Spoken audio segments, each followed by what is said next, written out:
Живееме во време на брзи чекори и гласни говори. Секој ден минуваме по улиците, покрај бетонските структури и вревата на градот, заборавајќи дека животот не се мери со брзината, туку со она што не задржува да застанеме. Музиката е невидливото чукање кој го придружува нашето постоење, универзалниот јазик способен да го изрази она кое зборовите одвај успеваат да го допрат. Таа е мост меѓу тишината и емоцијата, прибежиште каде што спомените оживуваат, а сегашноста запира.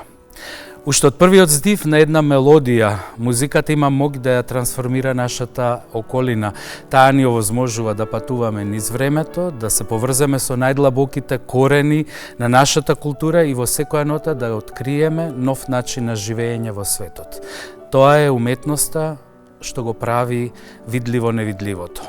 Еден од најинтересните концепти во музиката е инди музиката. Таа не е само музички правец, туку цел еден пристап кон уметноста. Инди музиката е став, бело платно, каде што автентичноста ја надминува техничката совршеност. Создадена под премисата да се твори без комерцијалните притисоци на големите дискографски куќи, таа се карактеризира со својот суров, интимен и длабоко личен звук. Таа е засолниште на акустични гитари, синтесајзери и текстови кои личат на страници скинати од личен дневник. Во својата суштина инди музиката ги слави ранливоста и секојдневието, претворајќи ги малите приказни за љубовта со мнежите и откритијата во универзални химни во кои лесно можеме да се пронајдеме. Бранислав Николов, познат како душата на Фолтин и Пијан Славе, е суштинска фигура на културната сцена во Македонија. Неговиот стил маестрално ги спојува урбаната музика, екзистенцијалната поезија и оној толку карактеристичен боемски дух. Човек чии стихови и звуци се обидуваат да ја фатат суштината на она што останува кога ќе стивне вревата. Бранислав, добре дојде во Трафика. Добро ве најдов. Драго ми е што сум во оваа емисија која што има така еден поширок фронт за третирање на уметникот, на културниот работник. Значи не само институциите, туку и она што си го заслужува своето внимание, тоа се алтернативните уметници. Оние што не се под капата на институциите, што се слободни сами, меѓутоа и под притисок да се само одржуваат, нели? Знаеме колку е тоа тешко. И знаеме и не знаеме. Ето, затоа сме тука да кажеме некој искуство. Да, убаво е да се каже тоа, да се спомене дека има разлика да се биде самостојно. Заштитените од синдикатот и без синдикат. Така, да. Бранислав студираше на филолошкиот факултет, француски јазик и книжевност, но пред крајот на студиите го напушти факултетот. Да, неколку пати го напуштав и се враќаше и не одеше, беше тешко, па тоа беше многу одамна и веќе изгубив и чекор со студирањето и така беше многу природен и логичен потек тоа да се служи да се остави. Тргнам од таа идеја на крај. Добро, добив многу од факултетот. Тоа сакав да прашам. 3 години не се малку. Па да, тоа е еден цел речиси факултет. За малку ти фали. Да. Па да, добро, јас сметам дека од една страна е лошо да не ги завршуваме работите, ама од друга страна сме искрени, честни спрема тоа што го носиме како вокација и она што го работиме. Така, но сепак зборот и љубовта кон зборот ти остана и поезијата. Ке стасаме и до тој твој дел од животот. Ајде да почнеме со Фолтин. Основана во 95-та година во Битола. Користевте еден уметнички експериментален јазик, еден спој на јазици кој што го нарековте вие ваше есперанто, нели? Да. И како еден вид спонтан. Како дојдовте до идејата да ја споите таа музика, да ги споите тие уметнички нишки?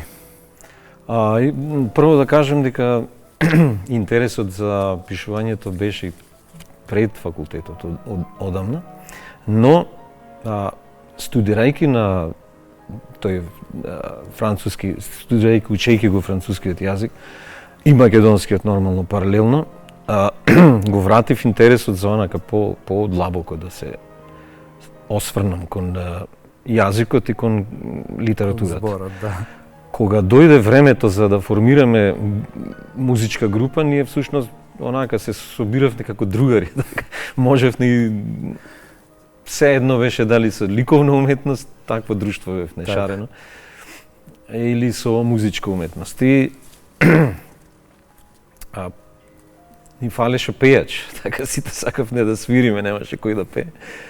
И ајде, прво беше некако на најнапред Крсте Роджевски, па после тој се зафати со студирањето посериозно и јас го зазедов неговото место.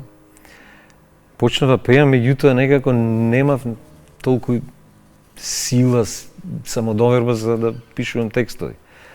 На крајно памет не беше на македонски да ги пишувам текстовите. И првото што некако инстинктивно го направив беше да го користам јазикот како инструмент. И така се самото по себе некако по многу природен начин се дојде до тоа джибриш пеење, онака јазикот беше сведен на фонетската функција, значи само на звук. И освен таа функција некое значење што би можело да се надзре беше само спрема некој поднебје или некој збор што наликува на нешто и од тоа да се извлече некој чувство. Сега кога споменуваш тоа, во моментов ми текна дека тоа е Кортасар во суштина во на, мислам дека е 69-та глава, не сум сигурен, од Куцкамен, од Рајуела, каде што користи јазик кој што ја има улогата на именка, глагол, придавка, но апсолутно се измислени. Тоа е многу интересен дел. Не знам дали го имаш читано. Значи мора да не е, ама верувам дека и е фантастично. Да, јас ја преведов таа. Значи веројатно е многу нормално по одреден пат да се стигне до тоа сознание. Така. Ја нема она сема што е конкретна расширање меѓу луѓето и нормирана. Туку само може малку да, како што е поезијата, нели, секој да си земе свое значење од зборот. Над 10 студиски изданија ќе ги видиме Отрамер, Пенелопе Икс или 10, што ви е? Пенелопе Икс би требало да е. Јас не знам дека се од прилика толку не. И се тука се во ист кош се и LP-ата и EP, значи и ова пократките албуми и долгите. Да, имате и концертни нели снимки, имаме Момома, имаме концертни, тоа доправа, ако сакате, можем и сега да го кажем, значи сега прв пат после 30 години, лани славевме јубилејот 30 години од формирањето ова година, налето ќе прославиме 30 години од првиот самостоен концерт. И тоа ќе биде обележено со издавање на албум. Овие дена ќе биде промоцијата на винил. Прв винил и прв албум во живо. Го снимавме на крајот на минатата година. Најголем дел ќе биде од Пловдив, еден концерт и неколку песни од концертот од Филхармонија. Така, значи за прв пат, онака, после толку свирење, ние вадиме концертен албум. Онака, во чест на сето тоа свирење. Да, инаку, нели, тоа е како малку, јас така го сметам како изневерување на животот во живо, да речем, на концертите, затоа што тоа ако го снимиш и го затвораш во рамка и не е веќе живо, го умртвуваш. Ама како еден парадокс е, но е, ете, во чест треба да остане еден, барем еден таков. Да, како документот и кога нема да не има ќе ќе биде добро да има нешто. Гласот да го има и Што значи фолтин, има значење? Фолтин е кога бевме студенти, бев цимер со првиот перкусионист Александар Поповски во Фолтин. Тогаш уште немавме име, како што кажав, прво се дружевме, тој беше ги завршуваше студиите по ликовна уметност и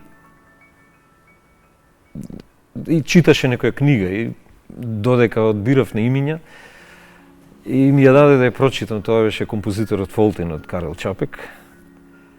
И така реков, не зошто да не е една лична именка, една собствено име. И онака нема да знаат луѓето што значи, ќе даде една мистификација и ќе биде супер. И ќе остане на латиница до некоја подоцнешно време, нели цело време се појавувате Фолтин како латиница? Нема врска тоа, веројатно заради достапноста. На почетокот бев многу посклони кон универзалност, сега и со текстовите откако ги правам на македонски, онака. Тежиштето е на македонски, меѓутоа кога треба имаме варијација. Вели псевдоемигрантско кабаре. Иначе само да кажем за името, многу интересно кога се спомна. Една мала дигресија, вчера читав за Пол Маккартни со еден асистент кога патувале во Кенија па се враќале и тука мислам дека некаде при крај се на кариера Битлси и му текнало на Пол Маккартни, ајде да смислуваме име, не е добро ова Битлси, некако да го менуваме. Интересен факт. Да се смени после толку време. Ке те вратам на Фолтин за псевдоемигрантско камбаре. Тоа ми е интересно, или спој на музички жанрови. Имаме од традиционална музика па се до електронска нели и рок музика во Фолтин. Како ја нарекувате, инди или фолтинска? Како да ја кажеме Фолтинска. музиката? Јас ја викам фолтинска. Некако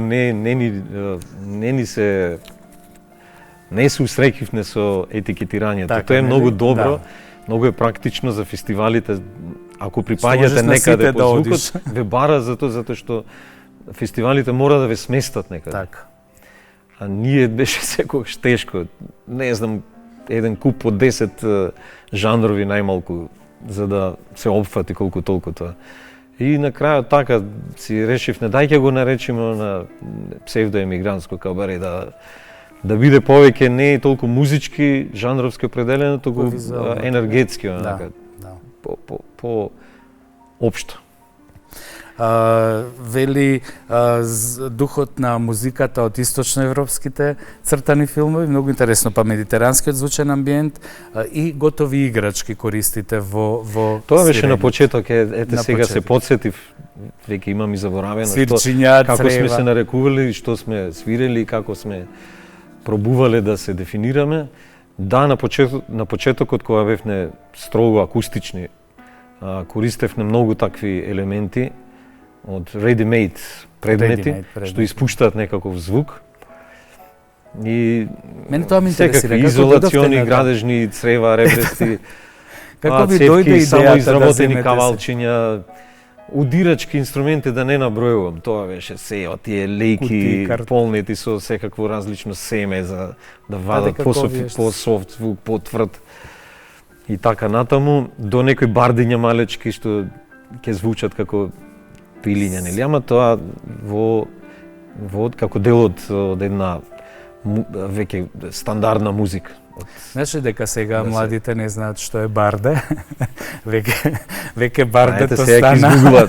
Да, ќе изгуглат. Јас на часови кога им кажам барде, значи барде или бардак. Да, нема тоа. Ама колку беше убаво да се напие вода, јас немаше ладна вода од бардак. Ладна вода од бардак, тоа малку на глината мириса некоја прашина, ама водата која ќе заплиска во грлото. Беше како феноменално. дете, татко ми сакаше само бардак да има дома и да пие од бардак. Токму од тоа останато од времето. Да се нацуца. Наменска музика следува за театар и филм. Работевте на Медена земја, работевте на Исцелител. Да. Интересен. Тие се поизвиканите филмови. Да, поизвиканите, некои имате и други. Работевте најчесто со Атанас Георгиев Фаца. Тој е продуцентот на Медена земја и е многу кај нас е најпознат по тоа што е монтажер на поголемиот дел од македонските филмови и инострански. И тој имаше така неколку документарци, беше како продуцент или режисер, беа животни проекти во кои што не вклучи и нас и тоа веќе не беше ни почеток, ама некој среден дел од нашата работа со филм, да речем. И многу беше Ама освоивте и награда на Војдан Чернодрински токму за музиката во Битолски театар. Сега зборува за филм, за театар. Македонска крвава свадба. За театар, тоа колку има, скоро 30 години се занимаваме со театар. Пак паралелно како почнавме со идеја дека ќе правиме музика, албуми и ќе свириме концерти, но некако од самиот почеток не препозна театарот и мислам дека двојно тргнавме заедно и на сцената. Ама никако ја немаме таа музика, не е ставена некаде, нели? Направивме еден напор за пандемијата, извадивме на YouTube, меѓутоа немавме некои многу големи публицистички, да речем. Некако се сведе на YouTube. Многу напрегање и се издаде тоа и може да се најде на YouTube, меѓутоа и веројатно и на други платформи, меѓутоа сакам да кажем дека не опфаќа многу од тоа што сме работеле во театар. Значи ние најинтересно и најмногу сме работеле во живо во театар, на сцена. А ова е само еден дел на во живо на сцена, ќе споменам Балканот не е мртов. Еден од моите омилени филмови кој што е поставен како театарска представа, нели, со Никола Ристановски и се појавуваш ти на Александар Поповски. И ја свириш Калеш Ангел. Во потрадиционална и после во една така шегобина варијанта. Така, да. Какви се искуствата од такво едно снимање за тебе? Бидејќи едно е на сцена, едно е концерти, ова е сепак ние бевме многу уште тогаш, тоа веќе не знам колку време има, од 10 години повеќе сигурно. Околу 15 години би требало од тој филм. Од тоа снимање. Има. Веќе бевме навикнати и искусни. Меѓутоа, со филмот па пред камери не е толку многу. Затоа. И таму ние всушност свириме некоја традиционална песна и уште нешто свиревме во позадина во филмот, не се ни сеќавам, ама пак камерите беа мислам не е како телевизиска камера, тука многу повеќе внимание посветуваш и се посветува, не само ти како актер, туку и актер во наводници, туку и од страна, цело време те местото. Да. Па говоро беше, чекам малце многу, се сеќавам баш конкретно за тоа снимање. Ајде, многу на урбано вртиш, чекам малку, ајде размисли како ќе го изговориш тоа. Така до микро, нано. Да, бидејќи тој филм сепак за Ататурк, нели, тоа време за средбата Елени. Но, како што кажав, нели, имаше слобода да не се држиме толку до историската вистина, туку имавме некоја слобода, ама се пак требаше со мерка да видите. Да.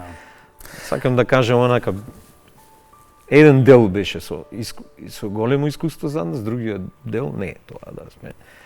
Смеам да те вратам на 2000-та година, наменски концерт во Универзалната сала и потоа албум Архимед. 2000-та година универзална, да не беше во МОБ.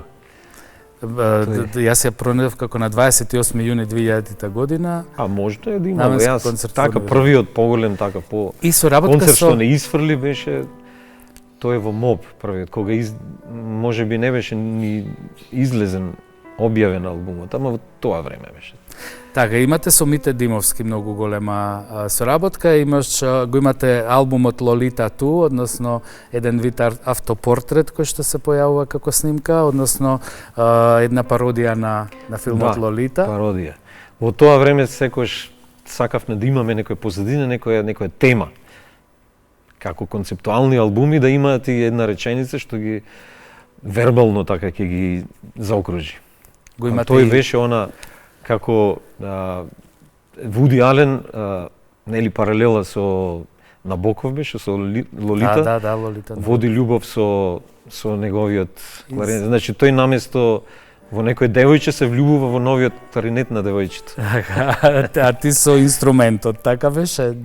Тоа е таа пародија. Да. Со инструментот на колегата беше не одев на мене, поинтересно беше на кларинетистот да го препулам. И Милица, хитот, кој што беше многу огромен хит беше. Да, Да. Ги имаме тие два поголеми, Везилка и Милица. Везилка и Милица и нели спојот на Везилка и Ленка. Секој од нив има во стиховите една традиционална поддршка за нашата музика. Тоа сакав да те прашам. Еве, таму се појавуваат нели оној спој на Везилка и на Ленка од Кочорацин. Инспирации добиваш од што? Инспирација е едно утро станав и го напишав тој строфата ја напишав. Так. Таа да не го кажувам сега, знаат тие што знаат. И сега кажувам во таа строфа како мачка е музата. Значи ќе дојде и седи додека ќе седи и кога таа сака ќе си замине. И после некако ми дојде интересно тоа да го префрлам и на големите стихови на големите наши македонски автори.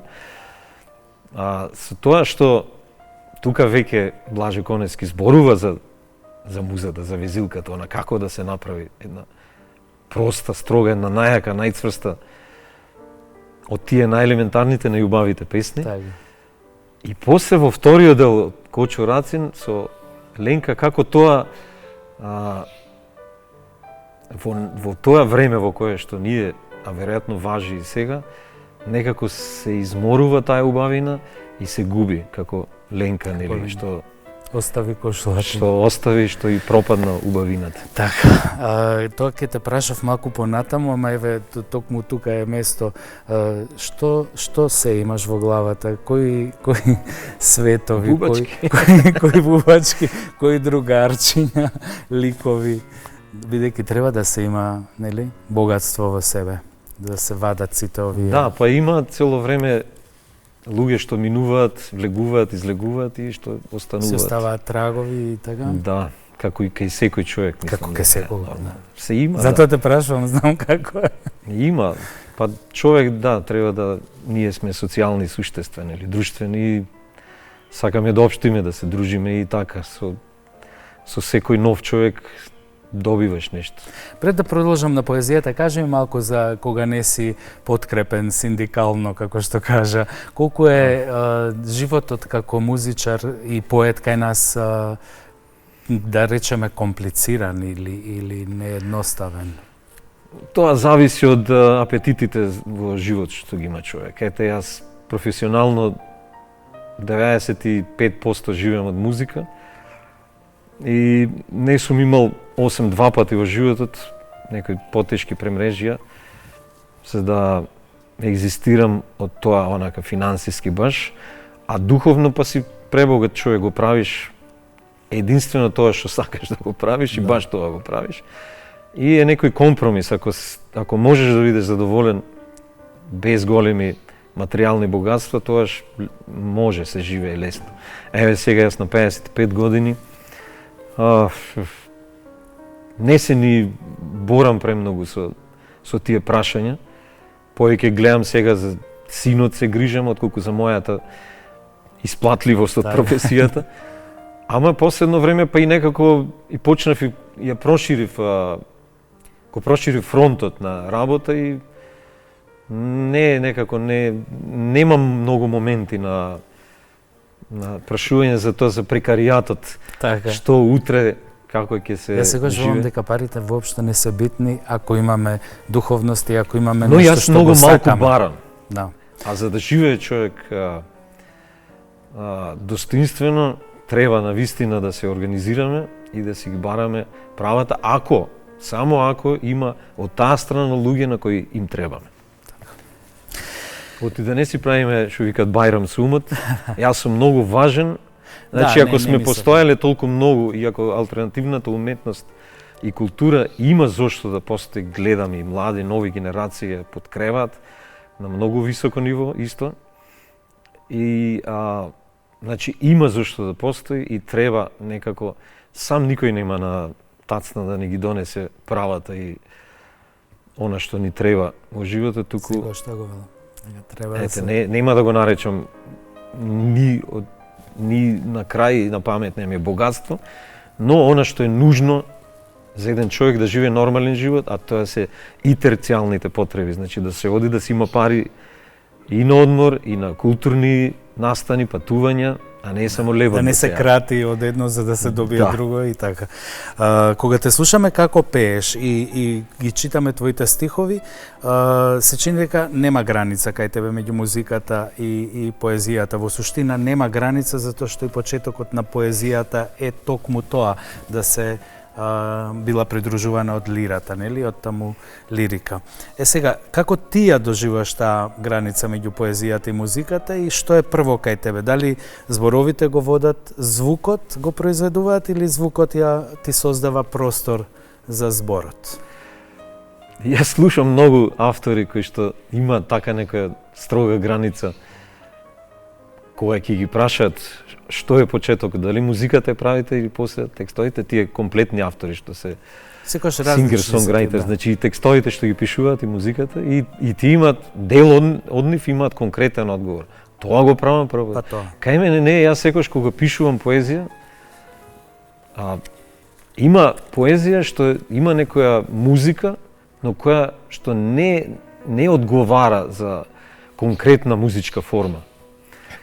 Значи внатрешна своја музика си има, што значи има хармонија, има некоја невидлива, видлива од јазикот си е тоа мелодија, но има одма знаеш, кога има некој така ќе ти тргне кога пишуваш нешто и има веќе подцврста форма, ритмичка, тогаш можеш веќе да мислиш на угласбување, ние немаме збор интересен за тоа додавање музика. Да додаваме музика. Точно така. Но и некогаш и самата тема и стиховите, дури да има така потенцијал технички напишаната песна, некако нема да те тера да ја пееш таа. Ќе ти биде по-нормално да ја изговориш. Да, ама имаш некои стихови, некои зборови што онака влечат, бараат за да ги отпееш. Да, или да ги отпееш, или да ги изрецитираш и тоа да биде... Да, си се делат по свој пат. Така. Ти се поезијата и музиката се сестри, од исто место тргнуваат. На времето, многу пати сум имал, а и сега, моменти наменска музика кога се прави, значи имаш нешто, си свириш онака и ќе ти дојде некоја форма и ќе речеш, добро би било текст, пак од друга страна. И тој обратен процес постои и кај мене. Да, јас се секам, имаше музичари кои прво ја пишуваат музиката па бараат текст или на текст пишуваат музика. И тоа секојаш зависи. И така. Можам да кажем дека последно време претежнува прво да е текстот, па после музиката. Ајде да преминеме на што е уште поуметничко. Твоите стихови, претпоставам твојата душа, тоа што го имаш внатре го вадиш од себе. Нека да го прочитав сега, не се ни секам, лажгото лаже, поетот пие, вистината е нудист. Тоа од кај тебе не го пие, лажгото лаже, поетот крие. Крие? Јас како го најдов пие? Затоа што поетот зборува вистина, ма нема да каже. Не ја кажува, ја крие. И вистината е нудиш. 4 збирки поезија, секој 2 години имаш од 2018 Да, тоа е некој темпо, ќе видам натаму дали ќе продолжам. Да, дали ќе треба оваа година. Може ќе се заситам. Ако е последната 24-та. Јас веќе добив од Министерство со мојот издавач, истиот издавач би имал, другар, од Прозарт. Прозарт, да. Дејан Трајковски. Значи, добивме и 5-тата книга веќе ја работам. Обично на есен ги правам тие. Последните се веќе 3-4 тие на есен, на фестивалот негов. И мислам дека и ова година така ќе биде. Ајде да ги споменеме. Креветизам и хоризонтала, Срчки, Полиграф и Јазик за двајца. Ке ни одвоиш некоја? Не, сите ми се предрат. Да одвојам? Па да. Јазик за двајца ми е така, Јас знам по себе дека некои работи кога ќе преведам книга, викам ова ми е и си го сакам како куцкамен што спомнам. Да, не, мислев да одвојам нешто да изрецитирам. Ако сакаш да изрецитираш слободно, тоа ќе ми биде. Се поведов, се заведов со тоа. Иначе да, имам, тоа е јазик за двајца, ги препрочитував пред некој ден нешто барав, на брзина онака прелетував и пак си го потврдив тоа дека последната, нели имаме тенденција последните работи така да ги да викаме уште сум, јак сум, ама не од она што можеме субјективно, објективно да видам, си пресудив објективно дека ми е така, дека сум низ времето сум стигнал, некако сум се барал и сум стигнал поблиску да бидам до она што јас сметам дека сум. Мислиш дека би напишал некогаш? А првата збирка Креветизам и Хоризонтала е главно составена од она што веќе беше објавено како музика. Стиховите од веќе составени таму, така и стерео стихови на времето ми се допаѓа тој наслов. Кажи ми, би напишал раскази, роман можеби? Не, роман никогаш. Немам трпение за. Нели? Тоа е сосема поезијата е експлозивна. Да, поезијата е романот бара студиозна работа, посветување и во пишувањето и испишувањето на идеите и во конципирањето, онака се е поврзано, константноста мораш да се посветиш онака да цркниш од работа. Душата да ја извадиш. Ода ја вадиме, ама експлозивно е, после се одмараш. Ќе го исфрлиш тоа и после тоа си како онака шашарди се. Ама имаш време да се вратиш. Бранислав, имам премногу прашања, а имам Јас долго одговарам. Многу не преубаво одговараш, туку Пијан Славеј. Зошто Пијан Славеј? Цело време тоа реков ке те прашам. И па нешто што не одговара со музиката, затоа што ние колективно решаваме. Иако сум јас, во некој поголем дел мнозински таму автор, да речем, ќе донесам кроки, кантавторски тексти, мелодија, хармонија, ама после целото тоа како изгледа, цел бенд ја прави. Но во последно време и другите членови почнаа да работат повеќе на композиции. Во последните албуми имаме доста таков материјал. И заради тој колективен веќе установен начин и тренд, да речем, секогаш што го добиваме, и јас имав потреба она што не одговара таму од моето да го правам засебно. Од томе. Значи се со селекција, нешто таму. Нешто таму, нешто Пијан Славеј. Ако зборуваме за настапи, имате премногу. И како Фолтин, и како Пијан Славеј, и ти како гостин. Не се премногу, мислам дека се таман. Таман, да, ама имаме, јас мислев настапи за извини, мислев за поезија, Струшки вечери на поезијата, настапуваш неколку години поред. Бев лани. Ама имам и 2 пати свирено на отварање на затворање. Така, имаш настапи на Струшки вечери, српска ревија на македонски филм, Галичка свадба, тоа ми звучеше интересно. Такви има. Има многу интересни вака за уво. Да ги споменам и одма ќе речат луѓе дај раскажи ми за тоа. Пример, концерти во париските затвори, во 2 париски затвори, концерт на Сена во Брод, стар, прикотвен, тука ама е она вистински Брод. Како нашите во Варна. Како нашите на Варна. Така функционира. Родени се тие. Така. Овој пловел. Така функционираат бродовите во Турција, во Измир, се сеќавам дека има закотвени и Да, ама тоа е прекрасно дрво и е како некој клубче мало, па таму ни беше на свирка овој Дарко Рундек. Награди исто имате многу, Златна бубамара на популарноста во 22-та, Војдан Чарнодрински 4 пати.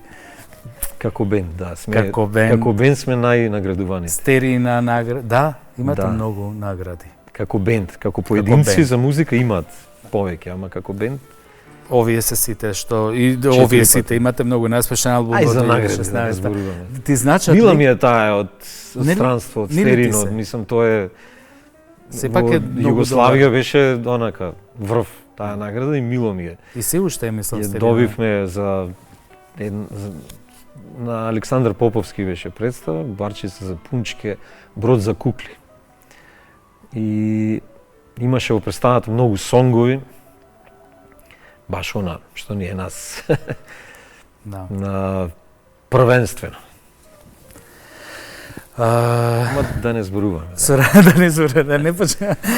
Соработки имаш со отец Методи Златанов, Зоран Кардула, Миро Масин, Александар Поповски, Цанче. Тоа како бенд. Како илустратори, бенд, така, во бендот. Да. А и за книгите, да, ама Како ги бираш соработниците? Па издавачот за книгите си ги решава. Пола со пола бевме, за некои корици тој одлучуваше кога јас препуштав, за некои јас. Ама многу ми е мачна таа работа мене. Многу така се како се пидлач, се пимпла. Ми текнува збор. Го има дадено зборот се пивлак, но што мене не ми се допаѓа. Има некои зборови кои ќе се преведат на македонски, не звучат убаво, не треба да ги оставиме во оригинал. Да. Пред да заборавам, сакам да ти дадам еден подарок. Еден речник шпанско-македонски, малку повеќе за фудбалот. Да излезеш од де фудбал, си. Да излезеш малку од поезијата. Por que no? Иако тука има поезија, тука има поезијата од директорот на Сервантес, господин Ај посветиме, ама посветите насама се читат. Интересен е речникот, убав е за оние што сакаат фудбал. Gracias. Ако зборуваме за инструменти, ти како музичар веројатно свириш покрај оние ready-made што ги спомна свирчиња, цевчиња. Приденесување во звучниот пејзаж. Да, ама и тоа звучи убаво, на моменти звучи прекрасно. Инструмент и гитара секогаш била инструментот со кој што работам, со кој што кога ќе преминам од стихови на денес, например, на музика, првиот инструмент, главниот е гитара.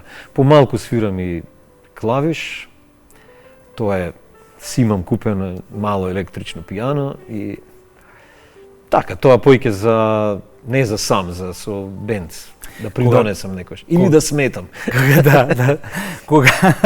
Кога компонираш, седнуваш и ги отсвираш, на гитара, си се барам, онака. Така. Си истражувам. Ке си додадам ова, ке си... Да, типично за кантавторски. За кантавтор. Имаш глас, ли некој хармонија и тоа е. Имаш ли некој кантавтори кога веќе спомена странски? Жак Брел многу го сакам. А се ќе пропуштам сигурно некој. Има еден Арсен Дедиџу сакам. Така. Има еден шпанец, затоа те прашав, односно два се Серрат, Мануел Серрат и Хоакин Сабина. Хоакин Сабина е, мислам дека многу сличен на тебе и таков е. Ки ми пратиш. Ки ти пратам, треба да го изслушаш Хоакин Сабина. Тој е многу познат во Шпанија.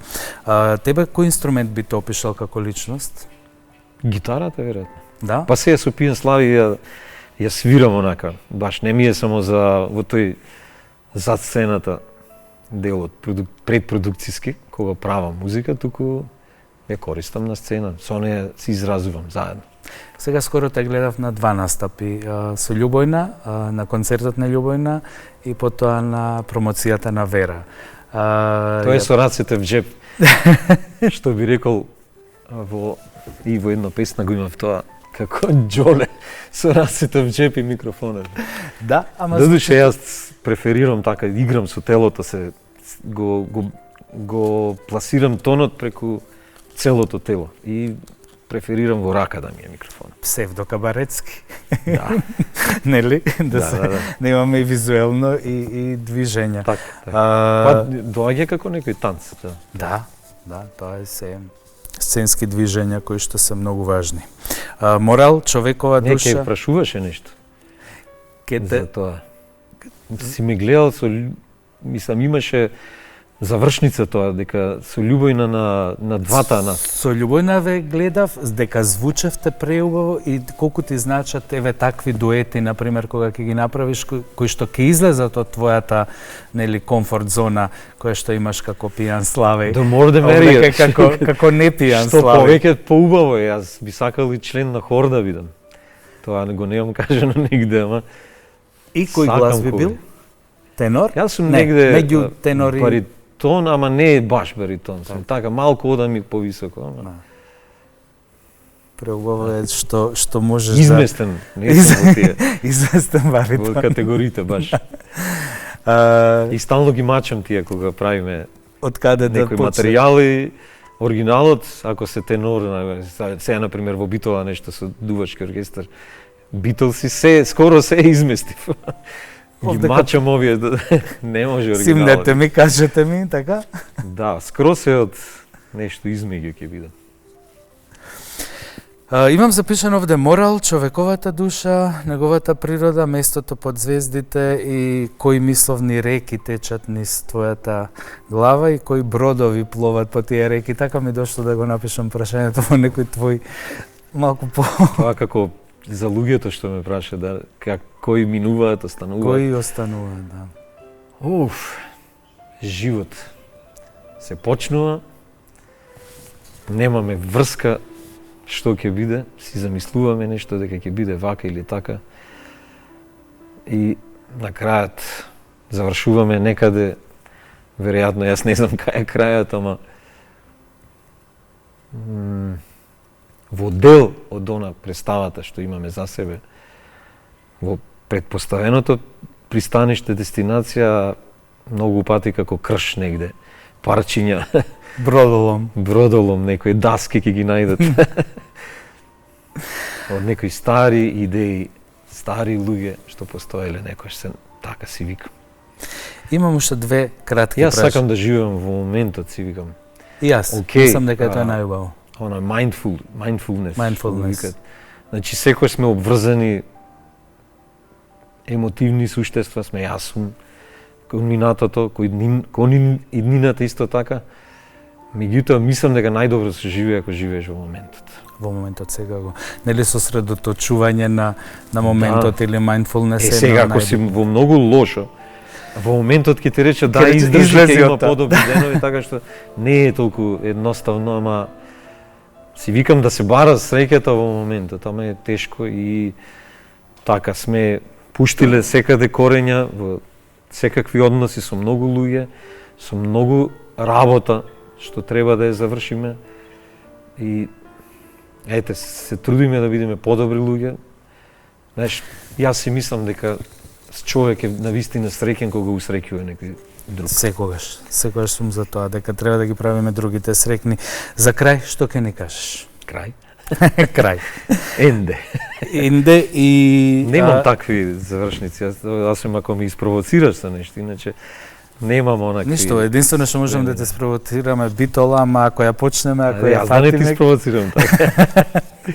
Ти благодарам многу за гостувањето. Јас исто благодарам за поканата.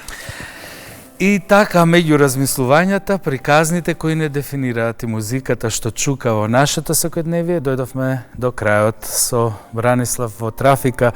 Ви благодарам вам што ни ги отворивте вратите на вашите домови и што не следите. И се надевам дека ова патување со пијаниот Славеј разбуди кај вас разгоре некоја искра, разбуди нови перспективи или едноставно ви подари убави моменти. Не заборавајте дека уметноста и културата се градат секој ден и дека секој од нас е дел од неа, од таа една голема приказна и се гледаме во новото издание на Трафика следната недела. До тогаш имајте само убави моменти.